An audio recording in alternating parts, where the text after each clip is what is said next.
Yo voy a transmitirles lo que creo Dios me dijo que les diga, y yo pienso que cada vez que Dios nos habla tiene que ver con algo muy especial que muchos han orado o que han dicho, Señor, háblanos, y de repente Dios lo hace, como va a ser hoy. Mucha gente, luego de varios años de caminar cristiano, sea cual fuere su posición en la iglesia, sea cual fuere su lugar o los años que tenga, su grado de éxito personal, pasa por lo que yo llamo un segundo viaje. Un segundo viaje. Una persona puede haber acumulado muchos logros, formado una familia, tener un buen pasar, pero luego despertaba una mañana y preguntarse, ¿esto vale la pena? ¿Vale la pena lo que estoy haciendo? ¿O cómo estoy viviendo? Les pasa a maestros, obreros, profesionales, clérigos. Todos pueden llegar a un momento, a un punto de inflexión de sus vidas, en que un día descubran que sus vidas, insisto, carecen de sentido. No, como cuando uno siente que no hay otro escalón a donde llegar, como cuando éramos jovencitos, ¿no? Que estaba todo por hacerse. Ahora se trata solo de sobrevivir, de mantenerse respirando. Cuando uno dice, ¿de qué se trata mi vida? Y todo es lo mismo, es una monotonía, abúlico. Nos encontramos en algún momento aterrados con la posibilidad de estancarnos, de no saber cómo seguir. Y muchos se preguntan en ese punto de la vida, ¿es esto lo que yo quería para mi vida? Pero no hablo necesariamente de la crisis de la mediana edad. Esto le puede pasar a cualquier joven, a cualquier muchachito, muchacha, también de 20 y tantos años. ¿Es esto lo que yo soñaba con mi vida? Porque a veces el segundo viaje o la segunda parte de nuestra vida, cuando sabemos que vamos a vivir de un modo diferente a la vida que conocíamos hasta ahora, puede ocurrir cuando una esposa de 38 años descubre que su esposo le es infiel. Cuando un director de empresa de 40 años, de una compañía, repentinamente se da cuenta que hacer dinero o hacer más dinero es un absurdo, que no tiene un hogar donde regresar, que por mucho que trabaje no encuentra paz, no se siente admirado. Un líder eclesiástico, sea pastor, ujier, diácono, descubre que desde hace 25 años sirve al Señor, pero nota que su vida ministerial está estancada y que no tiene futuro. Sin importar cómo suceda, esas personas se sienten confundidas y hasta perdidas y ya no pueden mantener su vida en funcionamiento como antes porque se sienten arrastrados de lo que hasta ese entonces era la vida que habían elegido. Como que de pronto un infortunio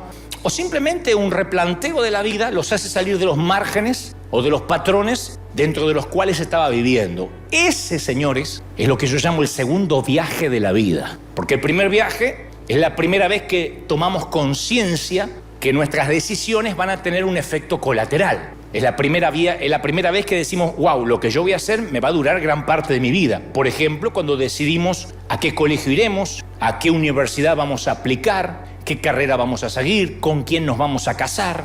Que en el peor de los casos, eso lo deciden nuestros padres, la mayoría, ¿no? Pero son cosas que tomamos, decisiones que tomamos que van a perdurar a través de la vida. Ese es el primer viaje. Pero en el segundo viaje, ya no hay nadie que decida por nosotros. Ya no está mamá para aconsejarnos qué carrera seguir o decirnos si esa chica o ese chico nos conviene. El segundo viaje es ese matrimonio que a mediana edad se atreve a hacerse la pregunta que muchos matrimonios, muchas parejas prefieren ignorar. ¿Qué vamos a hacer con el resto de nuestras vidas? ¿Cómo vamos a seguir? Es replantear a veces una relación, es refinanciar emocionalmente nuestras amistades. Es una refinanciación de todo lo que hicimos hasta ahora. Refinanciar la deuda y refinanciar lo que hemos logrado o lo que hemos conseguido. Entonces hay matrimonios que dicen, a ver, ¿qué vamos a hacer a partir de ahora? ¿Vamos a sentarnos en la sala a mirar maratones de Netflix esperando que nos visiten los nietos? ¿De qué vamos a hablar ahora que no hay hijos chiquititos, cuentas que pagar, que ahora que no tenemos que hablar del colegio, los buscas tú, los busco yo, me llamó la maestra? ¿De qué vamos a hablar ahora? ¿De los nietos? Bueno, si vamos a hablar de los nietos está bien. ¿Y qué más? ¿Cómo va a ser nuestra vida? Estas son algunas de las preguntas del segundo viaje de la vida. Pero aclaro, no es solo para aquellos que son abuelos. Uno se lo puede preguntar también a la edad que sea, porque de pronto un shock, un golpe, te deja en la banquina y dice, no puedo seguir como venía. Es la segunda parte del resto de nuestras vidas. El segundo viaje, por lo general, se emprende con una nueva sabiduría. Se supone, ¿no? Con un nuevo sentido de quiénes somos. Cuando uno va a emprender la madurez, uno tiene que hacerlo con la sabiduría acuñada, acumulada de los años. Esa sabiduría del adulto que ha ganado equilibrio, estabilidad, mesura, sentido común, un nuevo propósito. Yo sé que algunos papás están diciendo eso, no tienen nada de eso, mi hijo ahora que lo menciona, y ya va para los 40 el condenado, pero no tiene nada. Pero bueno, esas son las cosas que uno debería acumular para empezar la segunda parte de la vida. Es esa sabiduría que deja de lado cosas que antes nos importaban muchísimo y que ahora nos parecen irrelevantes, porque valoramos más la salud, valoramos más la paz. En el segundo viaje de la vida cambian muchísimo nuestras prioridades, muchísimo. Por eso le llaman la curva de la felicidad, porque es una curva literalmente del camino donde uno valora cosas que antes no valoraba y no le da importancia a cosas que antes eran re importantes. Y en ese segundo viaje uno quiere ser más auténtico, o al menos más pragmáticos, más prácticos. Yo me he vuelto así, yo elijo qué batallas pelear, ya no me amargo por todo. Y creo que todos los que de alguna u otra manera, torpemente, vamos adquiriendo sabiduría, empezamos a elegir las batallas. ¿Qué nos va a preocupar? ¿Qué no nos va a preocupar? Porque ya nos dimos cuenta que la mayoría de las cosas por las cuales nos preocupábamos y no pudimos dormir, no sirvieron de nada. No pasó nada, y si pasó, ¿de qué sirvió que nos preocupemos? La preocupación nunca escribe un cheque. La preocupación nunca salva un matrimonio. La preocupación nunca hace que las notas de nuestro hijo mejoren en el colegio. La preocupación te roban la energía de hoy, de modo que mañana empieces menos 0 o menos 10. Entonces, queremos vivir nuestras propias vidas. Cuando uno llega a ese segundo viaje, ya no la vida prescrita de nuestros padres, lo que nos heredó, lo que nos legó la tradición, la religión, la sociedad. Es cuando uno se replantea en dónde está parado y cuáles son sus convicciones. A ver, ¿en qué creo yo? Y mi mamá siempre creía, no, ¿en qué creo yo? ¿En qué crees tú? Bueno, mi papá, no, ¿en qué crees tú? Hombre, tienes 20 años, 30, 50, 88, 90. Es una sabiduría que admite la madurez, que admite la finitud, la muerte, que admite la vejez. Por mucho botox y cirugía y que te agregues cosas, termina siendo un viejo o una vieja operada, con buenas boobies, pero operada, ¿no? Entonces, es una sabiduría que ha enfrentado el dolor, que sabe que fue herido, que fuimos heridos por padres, por excónyuges, por amigos, por ex socios, por colegas, por ex pastores, y que los perdonamos de verdad, porque reconocemos que no son ni ángeles, ni fueron ángeles ni demonios, fueron seres humanos como nosotros. Entonces el segundo viaje comienza cuando sabemos que no podemos vivir la tarde de la vida, el atardecer de la vida según la agenda del amanecer. No podemos vivir la tarde según el calendario de la mañana. Y que sabemos que tenemos solo cierta cantidad de tiempo para cumplir lo que nos resta. Cuando te agarra esa sensación de, wow, otro año que se va, otra Navidad, ¿de verdad? ¿De verdad ya van 2 años de pandemia? Así. Y uno empieza a decir, wow, me tengo que apurar, no puedo estar boyando por la vida. Mándame, Señor, al hombre que es para mí. Yo con que tenga la próstata en su lugar me arreglo. Un momento que hay que activar, tener una vida intencional. Y esta convicción del segundo viaje nos hace sentir lo que llamamos, valga la redundancia, un nuevo llamado. El segundo llamado de Dios nos invita a reflexionar seriamente la calidad, la solidez de nuestra fe, la solidez de nuestras bases. Hay de los que se quedan con su primer llamado. Yo me convertí al Señor en el 88 y tuve un encuentro. Bueno, pero este es un segundo llamado que tiene que ver con replantearnos. ¿Dónde estamos parados? ¿Qué convicciones son mías y cuáles repito por inercia?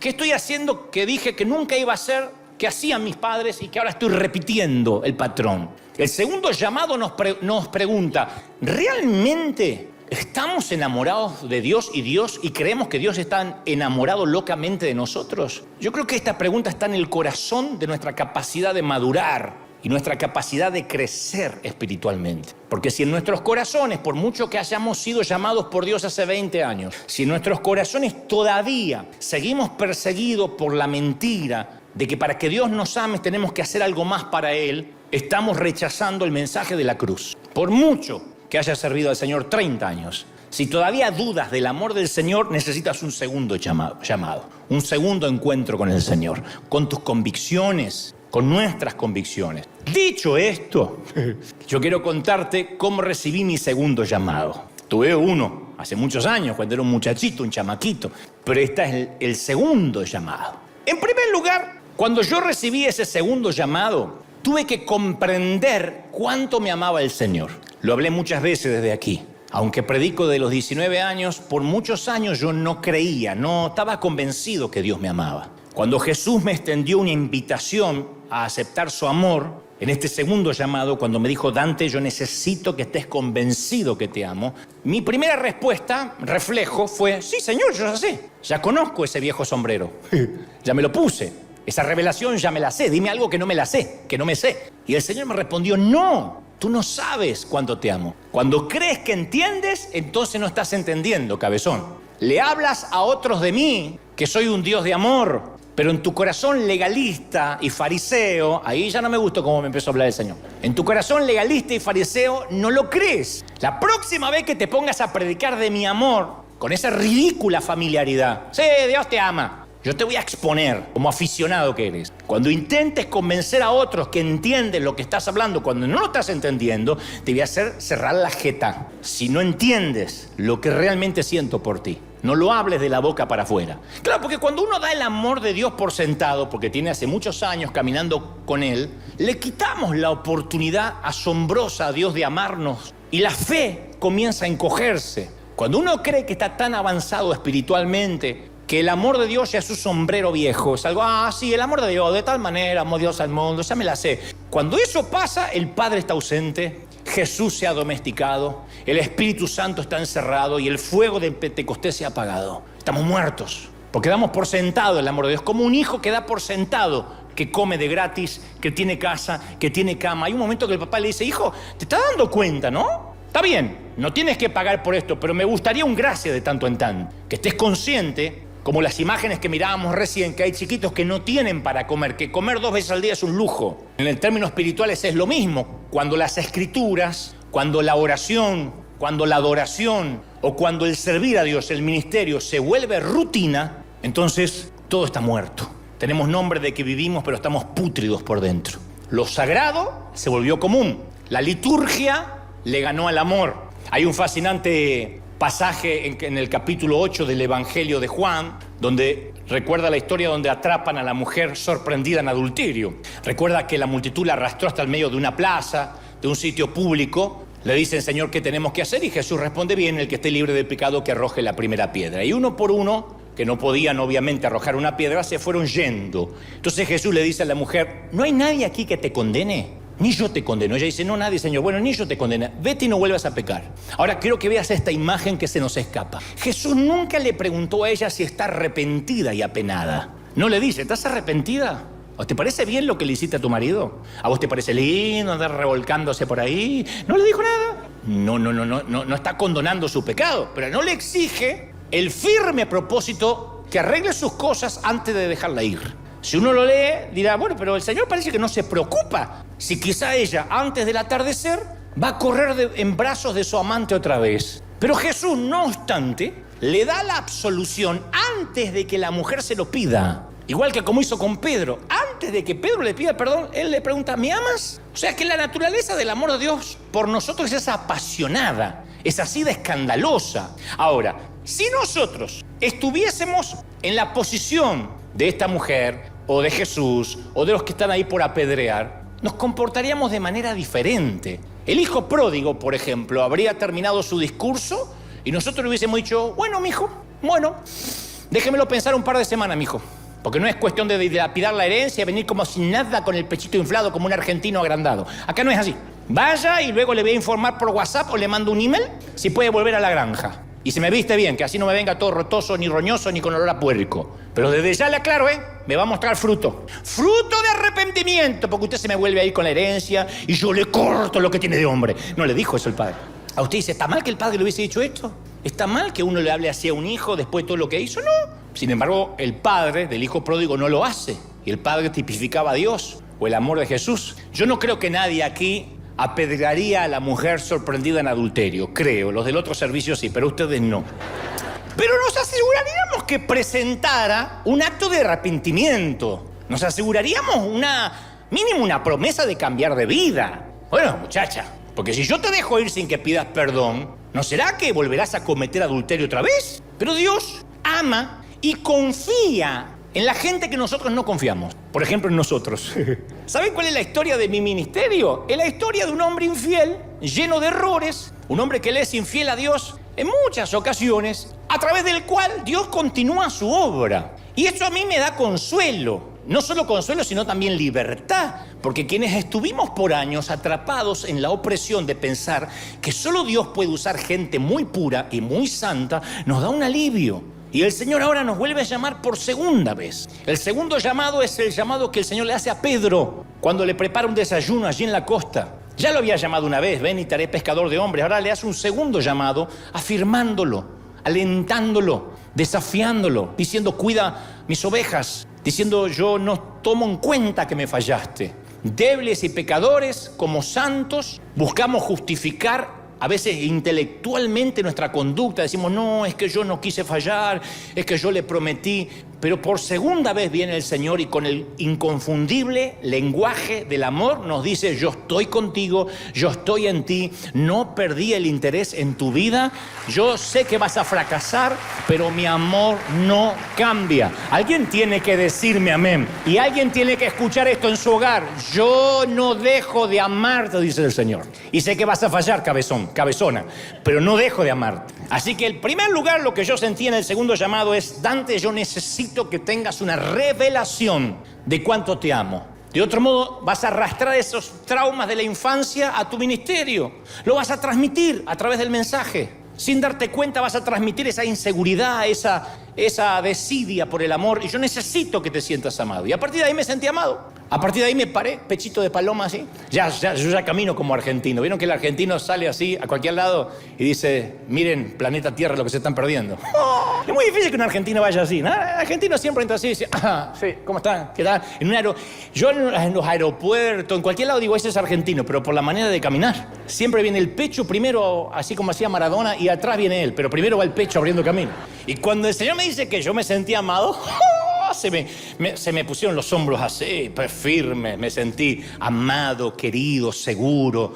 Me sentí subyugado por su amor. En ese segundo llamado del Señor hacia mi vida, Él me hizo comprender lo que es ser verdaderamente pobre de espíritu, que yo no quería ser relacionado con eso. Sin embargo, esa pobreza de espíritu, tal como Jesús la definió en las bienaventuranzas, es la característica más importante de los que somos amados por el Señor. ¿Y cómo es una persona canonizada por Jesús en la primera bienaventuranza? Bienaventurados los pobres en espíritu. Y dijo, son bienaventurados, les va a ir bien. Yo te voy a contar una historia. Hace relativamente poco el Señor me dijo, quiero que le des una semilla personal a determinada persona. No una ofrenda de la iglesia, sino una ofrenda tuya a una persona que yo no veía hace tiempo. Y dijo, quiero que le des una semilla. Y me dijo hasta la cifra. Fue muy claro. No soy yo muy místico de escuchar muchas voces y cuando es da de tu dinero, yo pido muchas reconfirmaciones como usted. No sea que Satanás esté queriendo... Vieron que cuando habla el Señor y se pone el billete más grande, Satanás, te reprendo. El Señor es más humilde. No, pero a mí como ya me ocurrió muchas veces, fuera de toda broma, yo no suelo cuestionar mucho. Entonces llamo a esta persona, le digo, tengo este dinero, el Señor me dijo, se pone a llorar, me dice, no puedo creer, yo estaba orando.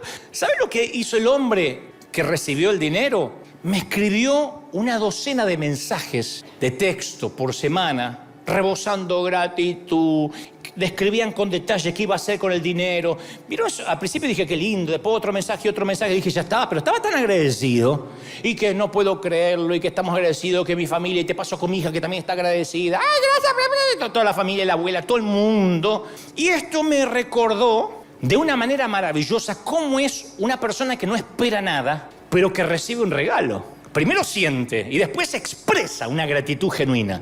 Yo le decía, no, ya está, no me tenés que agradecer. No, que si no exploto. Es tanta la alegría que exploto. Claro, al no esperar nada, para él el regalo era algo increíble, sorprendente, porque cuando uno no espera nada, aprecia el regalo aún más pequeñito. A nosotros se nos ha dado el regalo de la salvación de Jesucristo, sin mérito. No hiciste nada. Acá no había uno que, bueno, es que yo ya era más o menos católico. No había nada. No había nada que pudieras hacer, ni que pudiéramos hacer. Sin embargo, te voy a hablar de mí. En ocasiones, yo empiezo a creer y a exigir cosas que creo que me merezco. Y doy por sentado regalos que tengo. Yo bien podía haber conservado la tartamudez o los problemas de dicción que tenía cuando chiquito. ¿Qué iba a soñar que algún día yo iba a hablar tanto y que había gente que me iba a escuchar? ¿Qué iba a soñar? Y yo a veces doy por sentado ese regalo. Un caso clásico. Un hombre ordena ensalada de camarones en un restaurante. Ensalada de camarones. Y la camarera trae ensalada de langostinos, que no es lo mismo. Langostino es un poquito más largo, el camarón más chiquitito. Así que el hombre grita, esto no es lo que ordené. ¿Dónde está mi ensalada de camarones? Yo conozco uno así. Le traen un vino y dice, no, ¿qué cosecha es? 1984, tráeme 85. ¿Qué es un perro, un sabueso? ¿Cómo sabe eso? Le digo, ¿por qué mandaste el vino de vuelta? Y dice, no, porque no me gustaba el sabor madera que le quedó del barril de cuando estuvo almacenado. Se va a emborrachar igual con el mismo vino. Pero hay gente que es así, picky. Pero no picky porque lo es, sino porque no me gusta. Una vez habíamos terminado una función de teatro en Manhattan, haciendo una obra de teatro que se llamaba Misión América.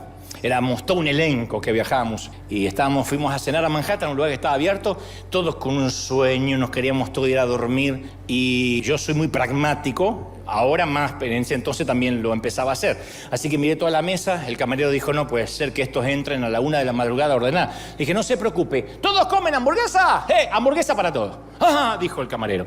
¿Todos toman Coca-Cola? Coca-Cola para todos. Y uno dice, perdón. El camarero me dice, ¿lo escucho? Sí, vaya. ¿Camarones tenés? Sí, señor, pero well done. ¿Le podés sacar la patita?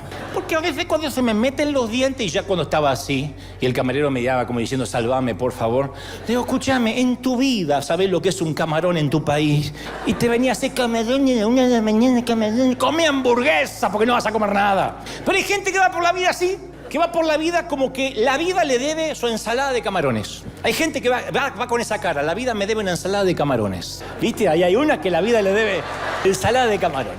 Da por sentado, no solo que está comiendo en un restaurante, lujos de unos pocos, sino también da por sentado los regalos, la vida, la fe, la familia, los amigos. Y cuando uno más se acerca a Jesús, tanto más vemos que la vida es un regalo y vivimos eternamente agradecidos. Si no lo aprendimos con la pandemia, que la vida es un regalo, ¿cuándo lo vamos a aprender? Que la vida no nos debe ninguna ensalada de camarones. Hay gente que va por la vida creyendo que cree que se merece, que lo ayuden, que se merece, que le regalen.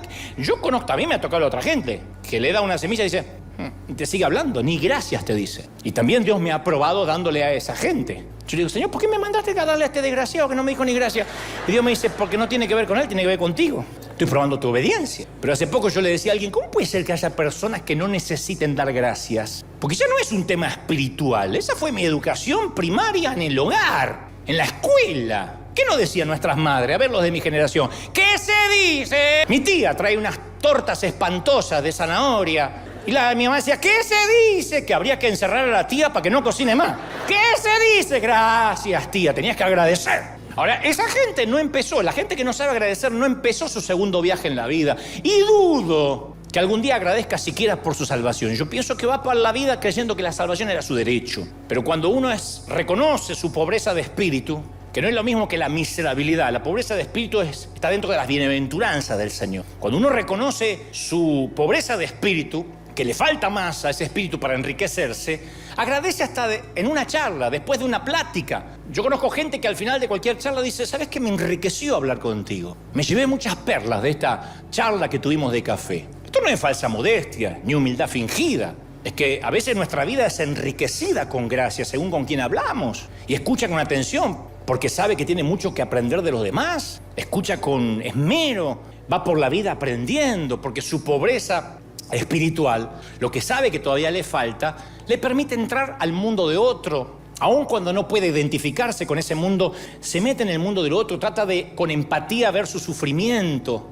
El que es pobre de espíritu nunca juzga a los demás, porque uno no conoce las motivaciones ajenas, las motivaciones no se ven, uno no sabe por qué el otro está haciendo lo que está haciendo. Y uno juzga rápidamente. En mi primer llamado yo solía juzgar mucho. Hace poco leí una historia de un papá que sube a un vagón del tren con 4 chiquitos así, una escalerita, y los chiquitos empiezan en ese vagón a corretear, se portan mal, se tiran cosas, se tiran con caramelo, y los pasajeros del vagón diciendo, ¡ay! De una estación a la otra, insoportable los chiquitos. Entonces una señora no aguanta más, dice, Señor, ¿puede poner un poco de juicio a estos malcriados? Y el hombre, bañado en lágrimas, le dice, es que acabamos de venir del funeral de la mamá de ellos, y la verdad que no sé cómo controlarlos. Es la primera vez que estamos sin mi esposa. Entonces a veces uno juzga porque no se mete en la historia del otro. Si bien uno no es que excusa el pecado ajeno, pero sí reconocemos que cuando alguien está en pecado o en problema, es justamente ese pecado lo que lo ha hecho que esté a merced del amor del Padre.